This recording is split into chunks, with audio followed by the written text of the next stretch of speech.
ಕರ್ತನಲ್ಲಿ ಪ್ರಿಯರಾದ ದೇವಜನರೇ, ವೀಕ್ಷಕರೇ, ನಿಮ್ಮೆಲ್ಲರನ್ನು ಶುಕ್ರವಾರದ ಸಂಕಲನವಾಗಿರುವಂಥ ಈ ಆತ್ಮಜ್ಯೋತಿಗೆ ಸ್ವಾಗತಿಸ್ತೇನೆ. ಈ ಆತ್ಮಜ್ಯೋತಿ ಎಂಬ ಕಾರ್ಯಕ್ರಮವು ಅಮೃತವಾಣಿ ಎಂಬಂಥ ನಮ್ಮ ಸಂಕಲನದ ಮೂಲಕವಾಗಿ ನಿಮಗೆ ಬರುವಂಥದ್ದಾಗಿದೆ. ಪ್ರಿಯರೇ, ಕಳೆದ ಸಾರಿ ಪವಿತ್ರಾತ್ಮನನ್ನು ಕೊಟ್ಟಿರಲಿಲ್ಲ. ಯಾಕಂದರೆ ನಮ್ಮ ಕರ್ತನಾದ ಯೇಸು ಇನ್ನೂ ಕೂಡ ಮಹಿಮಾ ಪದವಿಯನ್ನು ಸೇರಿದ್ದಿಲ್ಲ ಎಂಬುದರ ವಿಷಯವಾಗಿ ನಾವು ನೋಡಿದ್ದೇವೆ. ಈಗ ನಾವು ಅದರ ಇನ್ನೊಂದು ಭಾಗವನ್ನು ನೋಡಲಿದ್ದೇವೆ. ಮತ್ತಾಯನು ಬರೆದ ಸುವಾರ್ತೆ 3ನೇ ಸಂಧಿಯ 11ನೇ ವಚನದಲ್ಲಿ ಸ್ನಾನಿಕ ಯೋಹಾನ್ ಹೇಳಿದ ಮಾತುಗಳನ್ನು ಗಮನಿಸುವ. ನಾನಂತೂ ನಿಮ್ಮ ಮನಸ್ಸು ತಿರುಗಿಕೊಳ್ಳಬೇಕೆಂಬುದಕ್ಕೆ ನಿಮಗೆ ನೀರಿನಲ್ಲಿ ಸ್ನಾನ ಮಾಡಿಸ್ತೇನೆ. ಆದರೆ ನನ್ನ ಹಿಂದೆ ಬರುವವನು ನನಗಿಂತ ಶಕ್ತನು. ಆತನ ಕೆರಗಳನ್ನು ಹೊರಲಿಕ್ಕೂ ನಾನು ಯೋಗ್ಯನಲ್ಲ. ಆತನು ಪವಿತ್ರಾತ್ಮದಲ್ಲಿಯೂ ಬೆಂಕಿಯಲ್ಲಿಯೂ ನಿಮಗೆ ಸ್ನಾನ ಮಾಡಿಸುವನು. ಆತನು ಮೊರವನ್ನು ಕೈಯಲ್ಲಿ ಹಿಡಿದಿದ್ದಾನೆ.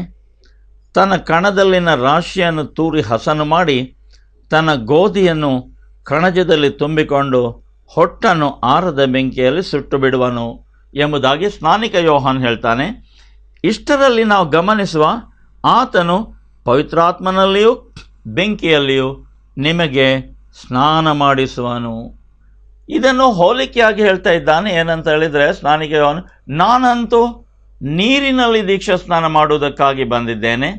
ಆದರೆ ನಿಮ್ಮಲ್ಲಿ ಇರುವಂಥ ಇನ್ನೊಬ್ಬನು, ನನಗಿಂತ ನಂತರ ಬರುವವನು, ಅವನು ಪವಿತ್ರಾತ್ಮನಲ್ಲಿಯೂ ಬೆಂಕಿಯಲ್ಲಿಯೂ ನಿಮಗೆ ಸ್ನಾನ ಮಾಡಿಸುವನು. ಯಾವ ಆತ್ಮನನ್ನು ಮನುಷ್ಯರ ಆ ಪಾಪದ ಕಾರಣದಿಂದ ದೇವರು ಜಲಪ್ರಳಯದ ಮುಂಚೆ ಸೂಚಿಸಿದ ತನ್ನ ವಾಕ್ಯದಲ್ಲಿ, ನನ್ನ ಆತ್ಮವು ಮನುಷ್ಯರೊಂದಿಗೆ ಇನ್ನೂ ಸೆಣಸಾಡುವುದಿಲ್ಲ, ಎಷ್ಟು ಹೇಳಿದರೂ ಅವರು ಶರೀರ ಭಾವದವರು, ಮಾಂಸರಕ್ತ ಸ್ವಭಾವದವರು ಎಂಬುದಾಗಿ ಹೇಳಿದ ನಂತರ ತನ್ನ ಕಾರ್ಯಗಳಿಗಾಗಿ ಆಗಿಂದಾಗೆ ತನ್ನ ಆಯ್ದುಕೊಂಡ ಜನರ ಮೇಲೆ ಪವಿತ್ರಾತ್ಮನನ್ನು ಕಳುಹಿಸಿ ತನ್ನ ಕಾರ್ಯಗಳನ್ನು ಮತ್ತು ತನ್ನ ಯೋಜನೆಗಳನ್ನು ತಿಳಿಯಪಡಿಸಿದನೇ ಹೊರತು ಸಾಧಾರಣವಾಗಿ ದೇವಜನರ ಮೇಲೆ ಪವಿತ್ರಾತ್ಮನ ಸುರಿಸಲ್ಪಟ್ಟಂತಹ ಕಾರ್ಯಗಳು ಬಂದಿರಲೇ ಇರಲಿಲ್ಲ. ಈಗ ಇದೇ ಸಂಗತಿಯನ್ನು ನಾವು ಮಾರ್ಕನ್ ಬರೆದ ಸುವಾರ್ತೆಯಲ್ಲಿ 1ನೇ ಸಂಧಿ 7ನೇ ಮತ್ತು 8ನೇ ವಚನದಲ್ಲಿ ನೋಡುವ. ಅವನು, ಸ್ನಾನಿಕ ಯೋಹಾನ್ ಹೇಳುವುದೆಂದರೆ, ಅವನು ನನಗಿಂತ ಶಕ್ತನು, ನನ್ನ ಹಿಂದೆ ಬರುತ್ತಾನೆ. ಆತನ ಕೆರಗಳ ಬಾರನ್ನು ಬೊಗ್ಗಿಕೊಂಡು ಬಿಚ್ಚುವುದಕ್ಕೂ ನಾನು ಯೋಗ್ಯನಲ್ಲ. ನಾನು ನಿಮಗೆ ನೀರಿನ ಸ್ನಾನ ಮಾಡಿಸಿದೆನು, ಆತನಾದರೂ ನಿಮಗೆ ಪವಿತ್ರಾತ್ಮದ ಸ್ನಾನವನ್ನು ಮಾಡಿಸುವನು. ಅಲ್ಲಿ ನೋಡಿ, ಮತ್ತಾಯನು ಬರೆದ ಸುವಾರ್ತೆಯಲ್ಲಿ ಆತ್ಮನಲ್ಲಿಯೂ ಬೆಂಕಿಯಲ್ಲಿ ಎಂಬುದಾಗಿ ಹೇಳಿದೆ. ಇಲ್ಲಿ ಪವಿತ್ರಾತ್ಮನ ಸ್ನಾನ ಮಾಡಿಸುವನು ಎಂಬುದು. ಈಗ ಪ್ರಿಯರೇ, ಲೂಕನ್ ಬರೆದ ಸುವಾರ್ತೆ 3ನೇ ಸಂಧಿ 16ನೇ ವಚನಕ್ಕೆ ಬನ್ನಿ. ಲೂಕನ್ ಬರೆದ ಸುವಾರ್ತೆ 3ನೇ ಸಂಧಿ 16ನೇ ವಚನ. ಅಲ್ಲಿ 16ನೇ ವಚನದಲ್ಲಿ, ನಾನಂತೂ ನಿಮಗೆ ನೀರಿನ ಸ್ನಾನ ಮಾಡಿಸುವವನು, ಆದರೆ ನನಗಿಂತ ಶಕ್ತನು ಬರುತ್ತಾನೆ. ಆತನ ಕೆರಗಳ ಬಾರನ್ನು ಬಿಚ್ಚುವುದಕ್ಕೂ ನಾನು ಯೋಗ್ಯನಲ್ಲ. ಆತನು ಪವಿತ್ರಾತ್ಮದಲ್ಲಿಯೂ ಬೆಂಕಿಯಲ್ಲಿಯೂ ನಿಮಗೆ ಸ್ನಾನ ಮಾಡಿಸುವನು. ಈಗ ನೋಡಿ, ಮತ್ತಾಯ, ಮಾರ್ಕ, ಲೂಕ ಈ 3ರಲ್ಲಿ ಕೂಡ ಇದನ್ನು ಅದೇ ರೀತಿಯಲ್ಲಿ ಹೇಳಿದ ನಂತರ ಯೋಹಾನನ ಬರೆದ ಸುವಾರ್ತೆ 1ನೇ ಸಂಧಿ 33ನೇ ವಚನವನ್ನು ನಾವು ಗಮನಿಸುವ. ಯೋಹಾನ್ ಬರೆದ ಸುವಾರ್ತೆ 1ನೇ ಸಂಧಿ 33ನೇ ವಚನ. ದೇವರ ಆತ್ಮವು ಪಾರಿವಾಳದಂತೆ ಆಕಾಶದಿಂದ ಇಳಿಯುವುದನ್ನು ನೋಡಿದೆನು ಎಂಬುದಾಗಿ ಯೋಹಾನ್ ಹೇಳ್ತಾನೆ. ಅದು ಆತನ ಮೇಲೆ ನೆಲೆಗೊಂಡಿತು. ನನಗೂ ಆತನ ಗುರುತಿರಲಿಲ್ಲ. ಆದರೆ ನೀರಿನ ಸ್ನಾನವನ್ನು ಮಾಡುವುದಕ್ಕೆ ನನ್ನನ್ನು ಕಳಿಸಿದಾತನು ಯಾವನ ಮೇಲೆ ಆತ್ಮವು ಇಳಿದು ಬಂದು ಇರೋದನ್ನು ನೋಡಿದೆಯೋ ಅವನೇ ಪವಿತ್ರಾತ್ಮ ಸ್ನಾನವನ್ನು ಕೊಡುವವನು ಎಂದು ತಾನೇ ನನಗೆ ಹೇಳಿದನು. ನಾನು ಅದನ್ನು ನೋಡಿ ಈತನೇ ದೇವರ ಕುಮಾರನೆಂದು ಸಾಕ್ಷಿ ಕೊಟ್ಟಿದ್ದೇನೆ. ಈಗ ನೋಡಿ, ನೀರಿನ ದೀಕ್ಷಾಸ್ನಾನ ಕೊಡುವುದಕ್ಕಾಗಿ ಬಂದಂಥ ಸ್ನಾನಿಕ ಯೋಹಾನಿಗೆ ಆ ದೀಕ್ಷಾಸ್ನಾನ ಕೊಡುವುದಕ್ಕಾಗಿ ಕಳುಹಿಸಿದವನು ಅವನು ಹೇಳ್ತಾ ಇದ್ದಾನೆ, ಯಾರ ಮೇಲೆ ಪವಿತ್ರಾತ್ಮನು ಇಳಿದು ಬಂದು ನೆಲೆಯೂರುವುದನ್ನು ನೋಡುವೆಯೋ ಅವನೇ ಆತ್ಮದಲ್ಲಿಯೂ ಬೆಂಕಿಯಲ್ಲಿಯೂ ಸ್ನಾನ ಕೊಡುವವನು. ಆದ್ದರಿಂದ ನಾನು ಪವಿತ್ರಾತ್ಮ ಅವನ ಮೇಲೆ ಇಳಿದು ಬರುವುದನ್ನು ನೋಡಿದ್ದೇನೆಂಬುದಾಗಿ ಸ್ನಾನಿಕ ಯೋಹಾನ್ ಹೇಳ್ತಾನೆ ಇಲ್ಲಿ. ಮತ್ತು ಆತನು ಪವಿತ್ರಾತ್ಮದಲ್ಲಿಯೂ ಬೆಂಕಿಯಲ್ಲಿಯೂ ನಿಮಗೆ ಸ್ನಾನ ಕೊಡುವನು ಎಂಬುದಾಗಿ ಹೇಳಿದ ಮಾತುಗಳನ್ನು ಜ್ಞಾಪಕ ಮಾಡಿಕೊಳ್ಳಿ. ಪ್ರಿಯರೇ, ಬಹಳ ಅಗತ್ಯವಾಗಿ ನಾವು ತಿಳಿಯತಕ್ಕದ್ದು, ಈ ಕಾರ್ಯಗಳನ್ನು ಈ ಲೋಕದಲ್ಲಿ ನೆರವೇರಿಸಲಿಕ್ಕೆ ಮನುಷ್ಯರ ಶಕ್ತಿಯಿಂದ ಮಾಡಲಿಕ್ಕೆ ಸಾಧ್ಯವಿಲ್ಲ ಎಂಬುದಾಗಿ ದೇವರು ತಿಳಿದಿದ್ದು, ಮನುಷ್ಯರ ಪಾಪಕ್ಕೆ ಪರಿಹಾರವನ್ನು ಯೇಸುಕ್ರಿಸ್ತನ ಶರೀರದಲ್ಲಿ ಶಿಲುಬೆಯ ಮರಣದ ಯಜ್ಞದ ಮೂಲಕವಾಗಿ ಮಾಡಿದ ನಂತರ ಆತನು ಉನ್ನತ ಪದವಿಗೆ ಏರಿದ ಸಮಯ ಆತನು ಮೊದಲು ಹೇಳಿದ ಕೆಲವು ಭಾಗಗಳನ್ನು ಯೋಹಾನ್ ಬರೆದ ಸುವಾರ್ತೆಯಲ್ಲಿ ನಾವು ಗಮನಿಸೋಣ. ಯೋಹಾನ್ ಬರೆದ ಸುವಾರ್ತೆಯಲ್ಲಿ ಕರ್ತನು ಪಸ್ಕ ಹಬ್ಬದ ಊಟದ ಸಮಯ ತನ್ನವರೊಂದಿಗೆ ಹಂಚಿಕೊಂಡಂತಹ ಕೆಲವು ಭಾಗಗಳನ್ನು, ಪವಿತ್ರಾತ್ಮನಿಗೆ ಸಂಬಂಧಪಟ್ಟ ಭಾಗಗಳನ್ನು ನಿಮ್ಮ ಮುಂದೆ ಇಡುವುದಕ್ಕಾಗಿ ಇಷ್ಟಪಡ್ತೇನೆ. 14ನೇ ಸಂಧಿಯ 16ನೇ ವಚನ, ನೀವು ನನ್ನನ್ನು ಪ್ರೀತಿಸುವುದಾದರೆ ನನ್ನ ಆಜ್ಞೆಗಳನ್ನು ಕೈಕೊಂಡು ನಡೆಯುವಿರಿ. ಆಗ ನಾನು ತಂದೆಯನ್ನು ಕೇಳಿಕೊಳ್ಳುವೆನು, ಆತನು ನಿಮಗೆ ಬೇರೊಬ್ಬ ಸಹಾಯಕನು ಸದಾಕಾಲ ನಿಮ್ಮ ಸಂಗಡ ಇರುವುದಕ್ಕೆ ಕೊಡುವನು. ಆ ಸಹಾಯಕನು ಯಾರೆಂದರೆ ಸತ್ಯದ ಆತ್ಮನೇ. ಲೋಕವು ಆತನನ್ನು ನೋಡದೆಯೂ ತಿಳಿಯದೆಯೂ ಇರುವುದರಿಂದ ಆತನನ್ನು ಹೊಂದಲಾರದು. ನೀವು ಆತನನ್ನು ಬಲ್ಲಿರಿ, ಹೇಗೆಂದರೆ ನಿಮ್ಮ ಬಳಿಯಲ್ಲಿ ವಾಸ ಮಾಡುತ್ತಾನೆ ಮತ್ತು ನಿಮ್ಮೊಳಗೆ ಇರುವನು. ಪ್ರಿಯರೇ, ಸುವಾರ್ತೆಯು ಈ ಲೋಕದಲ್ಲಿ ಸಾರಲ್ಪಡುವಾಗ ನಮ್ಮ ಕರ್ತನಾದ ಯೇಸು ಪವಿತ್ರಾತ್ಮನಿಂದಲ್ಲದೆ ಯಾರು ಕೂಡ ಕರ್ತನನ್ನು ಪ್ರಭು ಅಥವಾ ಒಡೆಯನು ಅಥವಾ ರಕ್ಷಕನು, ಈ ಲೋಕ ಸೃಷ್ಟಿಕರ್ತನು ಎಂಬುದಾಗಿ ಹೇಳಲಿಕ್ಕೆ ಸಾಧ್ಯವಿಲ್ಲ ಎಂಬುದಾಗಿ ಯೋಹಾನನು ತನ್ನ ಪತ್ರಿಕೆಯಲ್ಲಿ ಬರೆಯುವಂತೆ, ಈಗ ನೋಡಿ, ಯಾರ್ಯಾರು ಯೇಸು ಕ್ರಿಸ್ತನನ್ನು ಪ್ರಭು, ಒಡೆಯನು, ಈ ಲೋಕದ ಸೃಷ್ಟಿಕರ್ತನು, ಈ ಲೋಕದ ಪಾಪಗಳನ್ನು ತೆಗೆಯುವವನು, ಮನುಷ್ಯರ ಸಲುವಾಗಿ ಶರೀರ ಭಾವದಲ್ಲಿ ತನ್ನ ಶರೀರವನ್ನು ಬಲಿ ಅರ್ಪಿಸಿ ನಮಗಾಗಿ ದೇವರಿಂದ ಪವಿತ್ರಾತ್ಮನು ಪಡಕೊಂಡನು ಎಂಬುದನ್ನು ನಂಬದೇ ಇದ್ದರೆ ಅಂತಹವರೊಂದಿಗೆ ಪವಿತ್ರಾತ್ಮನು ಕಾರ್ಯ ಮಾಡುವುದಿಲ್ಲ.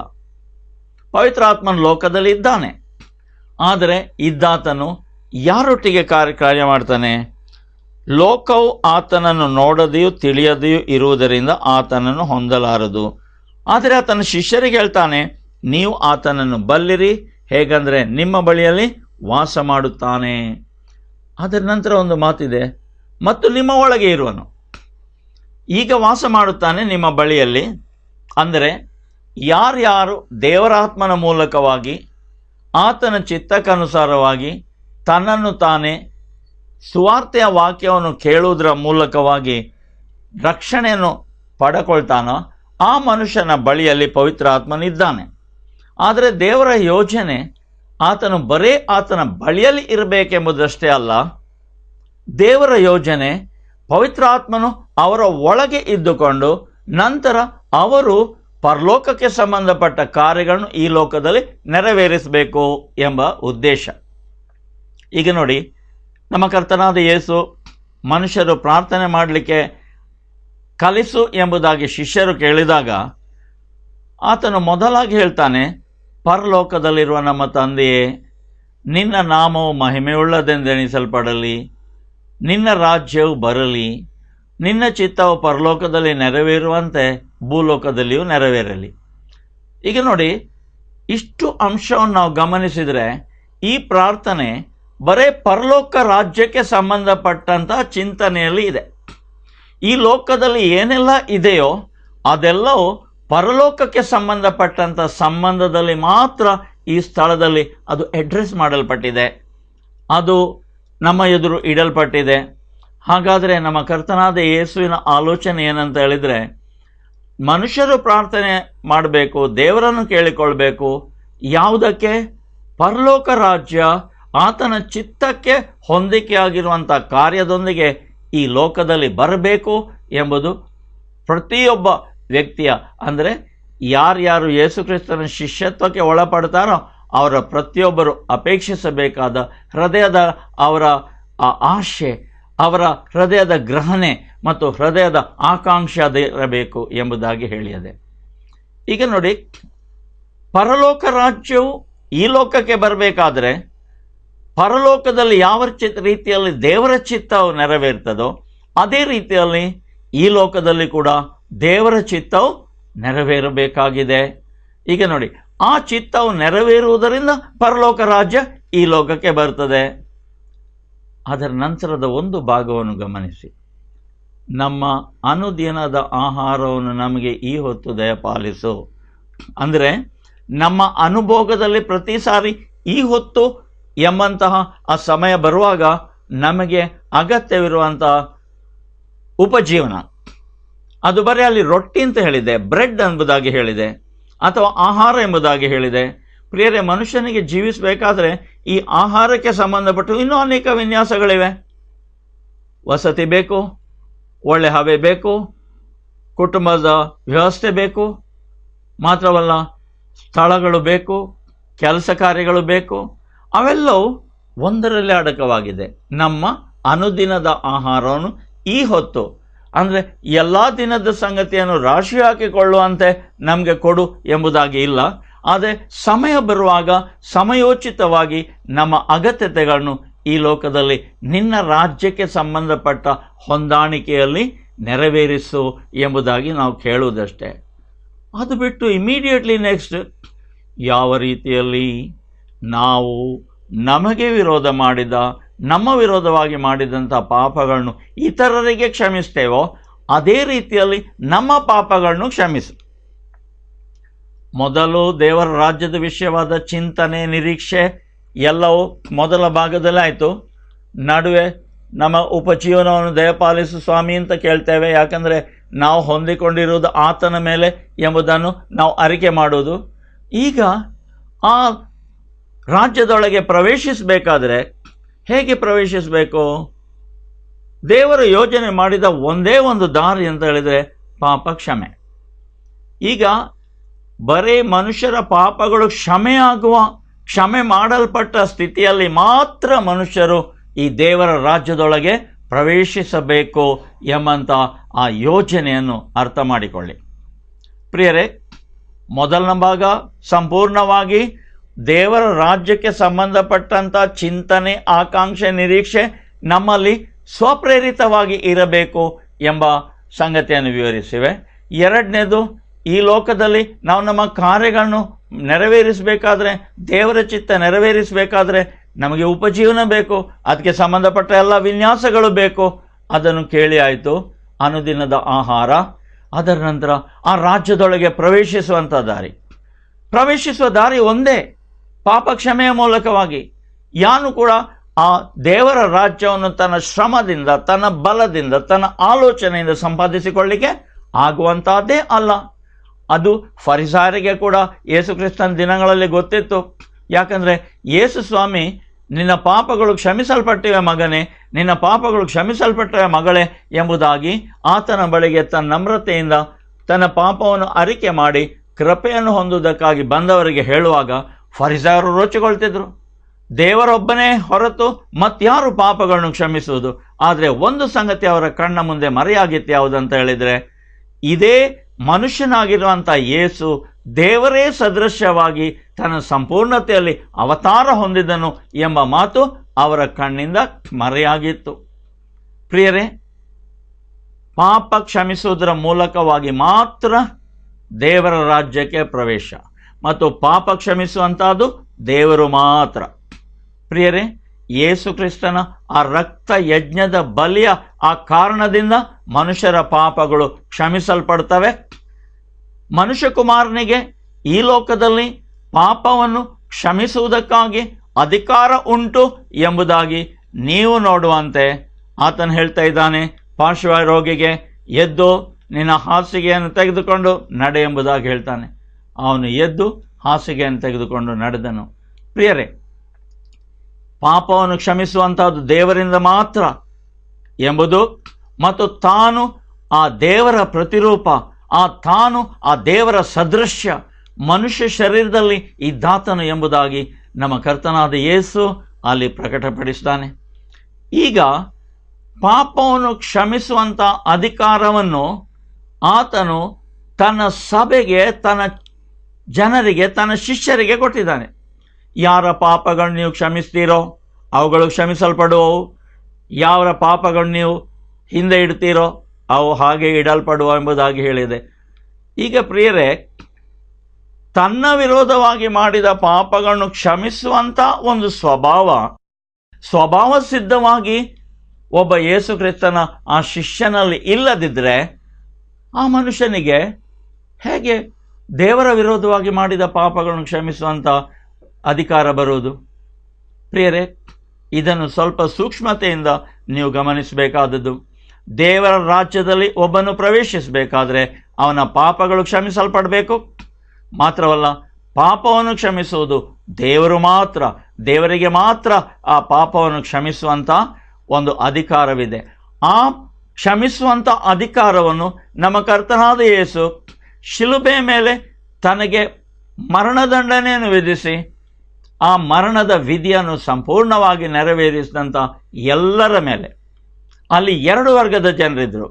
ಒಂದು ವರ್ಗ ದೇವರು ಆತುಕೊಂಡ ಜನಾಂಗವಾದಂಥ ಯಹೂದ್ಯರು, ಅವರ ಯಾಜಕರು, ಅವರ ಆಚಾರ್ಯರು, ಅವರ ಅಧಿಕಾರಿಗಳು ಅಲ್ಲಿದ್ದರು. ಅದೇ ಸಮಯದಲ್ಲಿ ಅನ್ಯ ಜನರು, ಅಂದರೆ ಜೆಂಟೈಲ್ಸ್ ಎಂಬುದಾಗಿ ಹೇಳಿದವರು, ಯಹೂದ್ಯರಲ್ಲದವರು, ಅವರು ಕೂಡ ಅಲ್ಲಿದ್ದರು.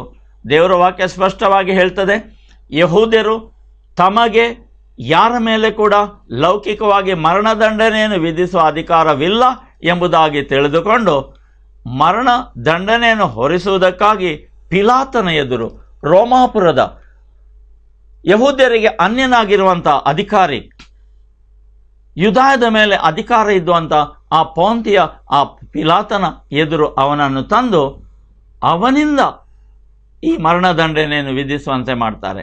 ಹಾಗಾದರೆ ಯೇಸು ಕ್ರಿಸ್ತನ ಮರಣದಂಡನೆಯಲ್ಲಿ ಅನ್ಯ ಜನರು ಕೂಡ ಸೇರಿದ್ದಾರೆ, ಯಹೂದ್ಯರು ಕೂಡ ಸೇರಿದ್ದಾರೆ.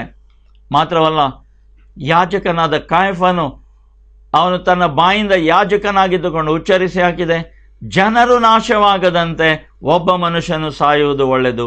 ಆದರೆ ಈ ಒಬ್ಬ ಮನುಷ್ಯನು ಈ ಸೃಷ್ಟಿಯನ್ನು ತನ್ನ ಒಳಗೆ ಆವರಿಸಿ, ಈ ಸೃಷ್ಟಿಯನ್ನು ಉಂಟು ಮಾಡಿ ಆತನು ಬೆಳೆಸಿ ನಿರಂತರವಾಗಿ ತರುವವನು ಎಂಬ ಪ್ರಜ್ಞೆ ಮಾತ್ರ ಕಾಯಫನಿಗೂ ಇರಲಿಲ್ಲ, ಹನ್ನನಿಗೂ ಇರಲಿಲ್ಲ ಮತ್ತು ಪಿಲಾತನಿಗೂ ಇರಲಿಲ್ಲ. ಆದರೆ ಪೇತ್ರನು ತನ್ನ ಮೊದಲ ಪ್ರಸಂಗದಲ್ಲಿ ಹೇಳುವಂತೆ ದೇವರ ಚಿತ್ತವಾದದ್ದನ್ನು, ಅಂದರೆ ಮನುಷ್ಯರ ಪಾಪಕ್ಕಾಗಿ ಪಾಪವಿಲ್ಲದ ಒಬ್ಬ ಆತನು ಮನುಷ್ಯ ಸದೃಶದಲ್ಲಿ ಬಲಿಯಾಗಿ ಅರ್ಪಿಸಲ್ಪಡಬೇಕು, ಆಗ ಮಾತ್ರ ಪಾಪ ಪರಿಹಾರವಾಗ್ತದೆ ಎಂಬುದಾಗಿ ಹೇಳಿದ ದೇವರ ಚಿತ್ತಕ್ಕನುಸಾರವಾಗಿ ದೇವರು ನೇಮಿಸಿದನ್ನೇ ತನ್ನ ಪಾಪ ಸ್ವಭಾವದ ಮೂಲಕವಾಗಿ ಯಹೂದ್ಯರು ಮತ್ತು ಅನ್ಯ ಜನರು ಒಟ್ಟಾಗಿ ಸೇರಿ ನಿರ್ವಹಣೆ ಮಾಡಿ ಯೇಸು ಕ್ರಿಸ್ತನನ್ನು ಬಲಿ ಅರ್ಪಿಸಿದರು ಎಂಬುದಾಗಿ ನೋಡ್ತೇವೆ.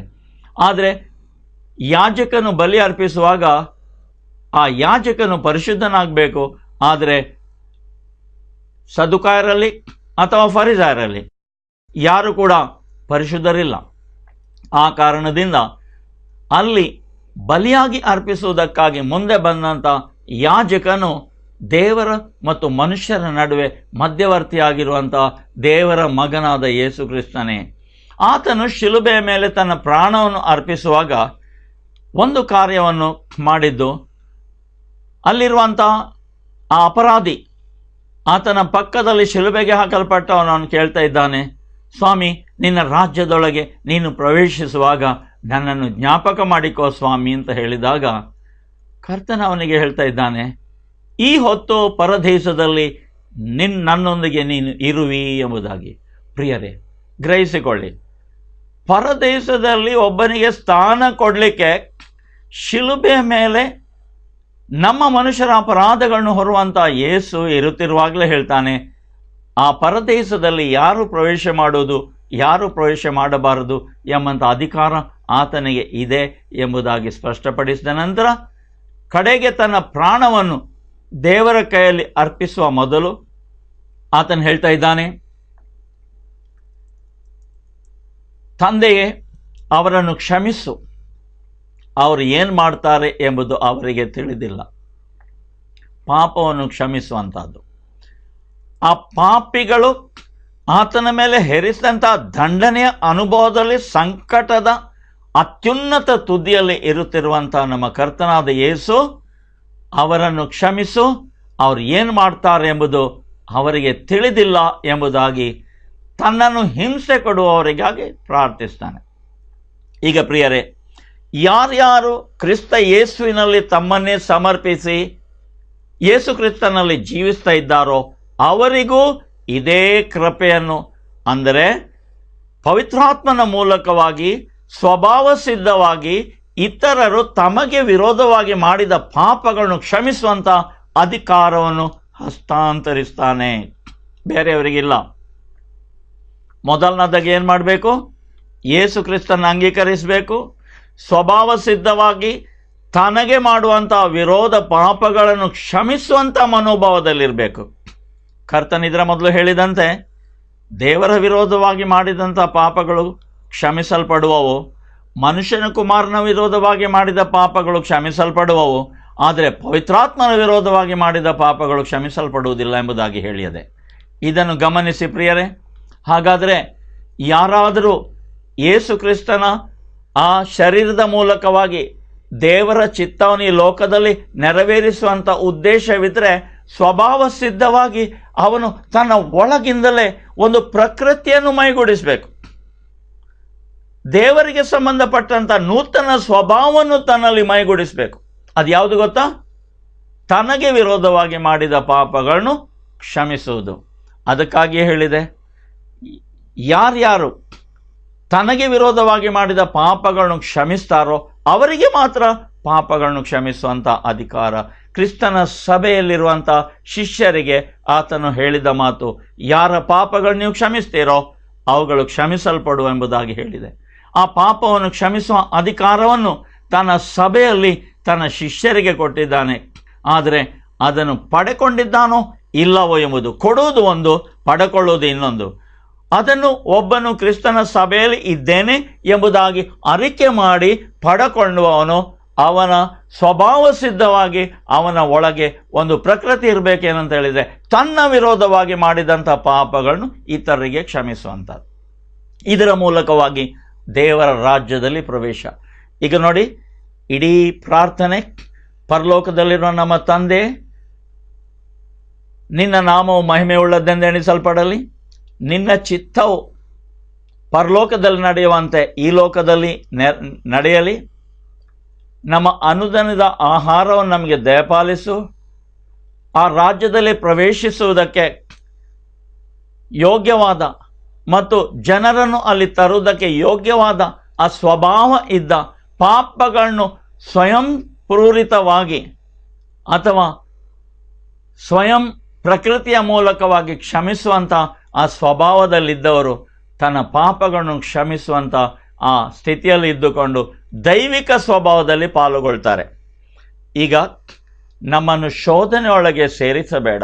ಯಾಕಂತ ಹೇಳಿದರೆ ನಾವು ಪಾಪವನ್ನು ಕ್ಷಮಿಸುವ ಅಪ್ಪಣೆ ಇದ್ದರೂ ನಮಗೆ ಅದರ ವಿರೋಧವಾಗಿ ಶೋಧನೆಗಳಿವೆ.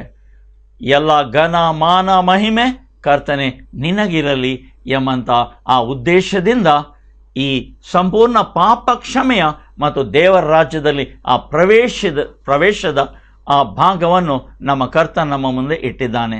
ಪ್ರಿಯರೇ, ಈ ರೀತಿಯಲ್ಲಿ ಬಂದವರಿಗೆ ಪವಿತ್ರಾತ್ಮನು ಕೊಡಲ್ಪಡ್ತಾನೆ.